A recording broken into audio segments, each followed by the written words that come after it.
Hi friends, welcome to Rajini Arumugam. சமீபத்தில் தெலுங்கு ஸ்டேட்டில் தமிழ் படங்கள் வந்து டப் பண்ண படங்கள் எந்தெந்த படங்கள் எவ்வளவு கலெக்ட் பண்ணியிருக்குன்னு ஒரு பட்டியல் வெளியிட்டிருக்காங்க. அதில் வந்து பார்த்தீங்கன்னா லிங்கா 16.33 கோடியும், விக்ரம் வந்து 17.80 கோடியும், முனி வந்து 17.8 கோடியும், சிவாஜி வந்து 18.05 கோடியும், காஞ்சனா 3 வந்து 20 கோடியும், அமரன் படம் 21.30 கோடியும், கபாலி 22.6 கோடியும், லியோ வந்து பார்த்தீங்கன்னா 26.03 கோடியும், ஐ படம் 28.10 கோடியும், காந்தாரா 29.65 கோடியும், ரோபோ 36 கோடியும், ஜெயிலர் படம் தலைவர் நடித்த ஜெயிலர் படம் 47.90 கோடியும், 2.0 படம் 54 கோடியும், கேஜிஎஃப் 2 வந்து 84.25 கோடியும் வந்து பிடிச்சு வசூல் பண்ணியிருக்கிறதா ஒரு தகவல் வெளியாகியுள்ளது.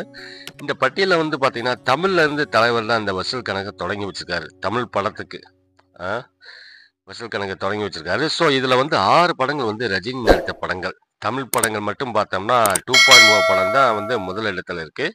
கன்னட படங்கள்ல வந்து கேஜிஎஃப் 2 வந்து முதல் இடத்துல இருக்குது. இதுல வந்து உச்சத்துல இருக்கிறேன்னு சொன்ன நடிகர் வந்து படம் வந்து ஒரே ஒரு படம் தான், லியோ மட்டுமே. அதுவும் வந்து அந்த உச்ச நடிகருக்காண்டி இருக்காது, டைரக்டருக்காண்டி இருக்கும். அதுவும் இவங்க கொடுத்த கைப்பு தான், பில்டப் தான் காரணமே தவிர வேற என்ன சொல்றதுக்கு இருக்கு இந்த படத்தை பத்தி. ஸோ அதர் லாங்குவேஜ்ல டப் பண்ண படத்தோட வசூல்லையே வந்து தலைவர் தான் டாப்ல இருக்கிறாரு.